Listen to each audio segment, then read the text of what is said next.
চলুন আজ ডুব দেওয়া যাক শেক্সপিয়ারের অমর সৃষ্টি জুলিয়াস সিজারের জগতে। এখানে আমরা দেখব কিভাবে বন্ধুত্ব, উচ্চাকাঙ্ক্ষা আর দেশের প্রতি ভালোবাসা মিলেমিশে এক ভয়ঙ্কর ট্র্যাজেডির জন্ম দেয়। চলুন প্রাচীন রোমের ক্ষমতা আর বিশ্বাসঘাতকতার এই জটিল গল্পটা একটু কাছ থেকে দেখা যাক। আচ্ছা, শুরুতেই একটা প্রশ্ন। ভাবুন তো, কেউ কি নিজের দেশকে বাঁচানোর জন্য তার সবচেয়ে কাছের বন্ধুর সাথেই বিশ্বাসঘাতকতা করতে পারে? ঠিক এই প্রশ্নটাই কিন্তু জুলিয়াস সিজার নাটকের একদম কেন্দ্রে রয়েছে। সময়টা খ্রিস্টপূর্ব ৪৪ সাল, জায়গাটা হলো প্রাচীন রোম। জুলিয়াস সিজার একটা বড় যুদ্ধ জিতে শহরে ফিরেছেন।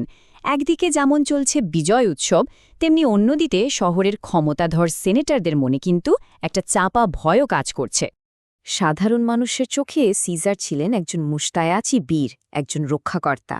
কিন্তু কিছু অভিজাত রোমানদের মনে হচ্ছিল তার এই আকাশছোঁয়া জনপ্রিয়তার ক্ষমতা একদিন রোমান প্রজাতন্ত্রকে ধ্বংস করে দেবে, আর তিনি হয়ে উঠবেন একজন স্বৈরাচারী শাসক।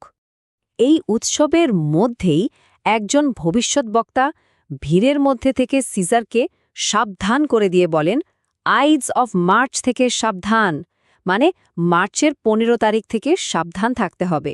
কিন্তু সিজার, তিনি তো এসবে পাত্তা দেওয়ার মানুষই নন, একরকম হেসে উড়িয়ে দিলেন কথাটা। আর এই ভয় থেকেই জন্ম নিল এক মারাত্মক ষড়যন্ত্র। সিজারের বিরুদ্ধে গোপন একটা প্ল্যান তৈরি হতে শুরু করল। আর সবচেয়ে ভয়ঙ্কর ব্যাপার হল, এই ষড়যন্ত্রের কেন্দ্রে ছিল তারই সবচেয়ে কাছের কিছু মানুষ। এই ষড়যন্ত্রের পেছনে ছিল দুটো মাথা, একজন ব্রুটাস আর একজন ক্যাসিয়াস। ব্রুটাস ছিলেন একজন আদর্শবাদী মানুষ। তিনি রোমকে খুব ভালোবাসতেন, আবার সিজারেরও খুব কাছের বন্ধু ছিলেন।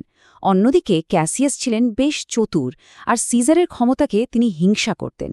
ক্যাসিয়াস ঠিকই বুঝেছিলেন এই ষড়যন্ত্রকে সফল করতে হলে ব্রুটাসের মতো একজন সম্মানিত মানুষকে পাশে দরকার। তো ক্যাসিয়াসের প্ল্যানটা ছিল একেবারে নিখুঁত। তিনি খুব সাবধানে ব্রুটাসকে প্রভাবিত করার জাল বুনতে লাগলেন। প্রথমে সিজারের উচ্চাকাঙ্ক্ষা নিয়ে ব্রুটাসের মনে সন্দেহ ঝোঁকালেন। তারপর তার সততা আর দেশপ্রেমের প্রশংসা করে তাকে নিজের দিকে টানার চেষ্টা করলেন।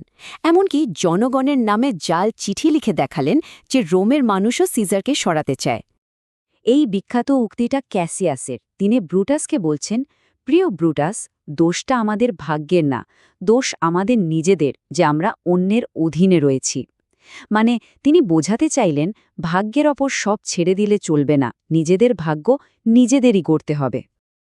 আর এভাবেই ধীরে ধীরে ঘনিয়ে এলো সেই দুর্ভাগ্যজনক দিনটা, মার্চের ১৫ তারিখ। গোটা রোম শহর জুড়ে তখন এক দম্ববন্ধ করা উত্তেজনা। সেদিন সকাল থেকেই যেন অশুভ কিছু ইঙ্গিত ছিল। সিজারের স্ত্রী ক্যালপোর্নিয়ার একটা ভয়ঙ্কর স্বপ্ন দেখে তাকে সেনেটে যেতে বারণ করলেন।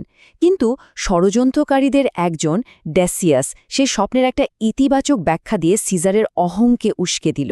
এমনকি সেনেটে যাওয়ার পথে একজন তাকে ষড়যন্ত্রকারীদের নাম লেখা একটা চিঠি দিতে চাইলেও সিজার সেটা পাত্তাই দিলেন না। নিয়তি যেন তার জন্য অপেক্ষা করছিল। সেনেটে পৌঁছানো মাত্রই ষড়যন্ত্রকারীরা সিজারকে ঘিরে ধরে আঘাত করতে শুরু করে। আর ঠিক তখনই সিজার দেখলেন তার প্রিয় বন্ধু ব্রুটাসও ছুরি হাতে দাঁড়িয়ে। তার মুখ থেকে শুধু বেরিয়ে এলো সেই হৃদয় ভাঙা প্রশ্ন, তুমিও ব্রুটাস? বন্ধুর এই বিশ্বাসঘাতকতা দেখে তার লড়াই করার সব ইচ্ছেই যেন মরে গেল। সিজারের মৃত্যু। কিন্তু এখানেই গল্পের শেষ নয়, বড় আসল খেলাটা তো শুরু হলো এরপর। জনমত নিজেদের পক্ষে আনার লড়াই। আর এই লড়াইয়ের সবচেয়ে বড় অস্ত্র ছিল ভাষা। প্রথমে ব্রুটাস এলেন জনতার সামনে। তিনি খুব শান্তভাবে যুক্তি দিয়ে বোঝালেন যে তারা সিজারকে হত্যা করেছেন রোমের স্বাধীনতার জন্য, কোনো ব্যক্তিগত শত্রুতার জন্য নয়। তার যুক্তিসঙ্গত কথায় জনগণ প্রাথমিকভাবে শান্ত হল, এমনকি তাকে সমর্থনও জানাল। কিন্তু ঠিক তখনই মঞ্চে এলেন সিজারের বিশ্বস্ত বন্ধু মার্ক অ্যান্টনি। তিনি তার সেই বিখ্যাত ভাষণটা শুরু করলেন এইভাবে, বন্ধুরা, রোমানরা, দেশবাসী, আমার কথা শুনুন। আমি এখানে সিজারের প্রশংসা করতে আসিনি, এসেছি তাকে কবর দিতে। অ্যান্টনি কিন্তু যুক্তির পথে গেলেন না, তিনি খেললেন মানুষের আবেগ নিয়ে। তিনি সবাইকে মনে করিয়ে দিলেন সিজার গরিবদের কতটা ভালোবাসতেন, কিভাবে তিনি তিনবার রাজার মুকুট ফিরিয়ে দিয়েছিলেন। আর সবশেষে তিনি সিজারের উইলটা সবার সামনে প্রকাশ করলেন, যেখানে সিজার তার সব সম্পত্তি রোমের সাধারণ মানুষকে দান করে গেছেন।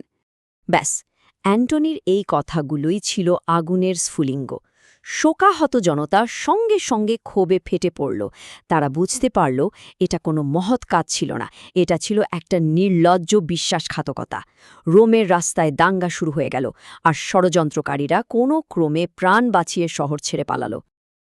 অ্যান্টনির ভাষণের পর রোম এক ভয়ঙ্কর গৃহযুদ্ধের দিকে এগিয়ে গেল।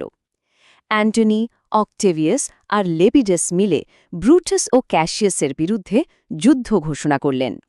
শেষ পর্যন্ত ফিলিপির যুদ্ধক্ষেত্রেই ষড়যন্ত্রকারীদের ভাগ্য নির্ধারিত হল।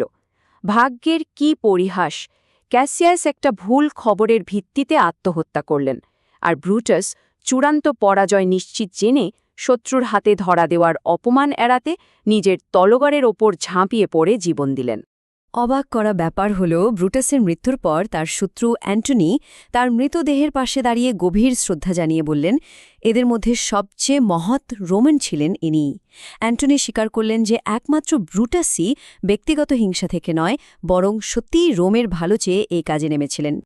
তো 400 বছরেরও বেশি সময় পরেও কেন আমরা এই জুলিয়াস সিজার নিয়ে কথা বলছি? এর গুরুত্বটা ঠিক কোথায়? কারণ এই নাটকটা এমন কিছু চিরন্তন প্রশ্ন তুলে ধরে যা আজও আমাদের ভাবায়।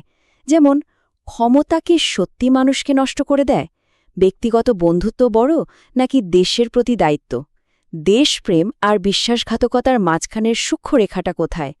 আর সবশেষে আমাদের জীবন কি আগে থেকে নিয়তির দ্বারা ঠিক করা, নাকি আমরা নিজেরাই নিজেদের ভাগ্য গড়ি?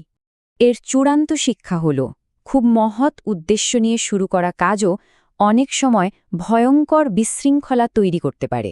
আর সবচেয়ে বড় কথা হল, ভাষা হতে পারে পৃথিবীর সবচেয়ে শক্তিশালী অস্ত্র। শেষ করার আগে একটা প্রশ্ন থাকল, এই নাটকের আসল ট্র্যাজিক হিরো কে? যাকে হত্যা করা হয়েছিল সেই সিজার, নাকি যে তাকে হত্যা করেছিল সেই ব্রুটাস? এই ভাবনার ভার নয় দর্শকদের ওপরেই ছেড়ে দেওয়া যাক।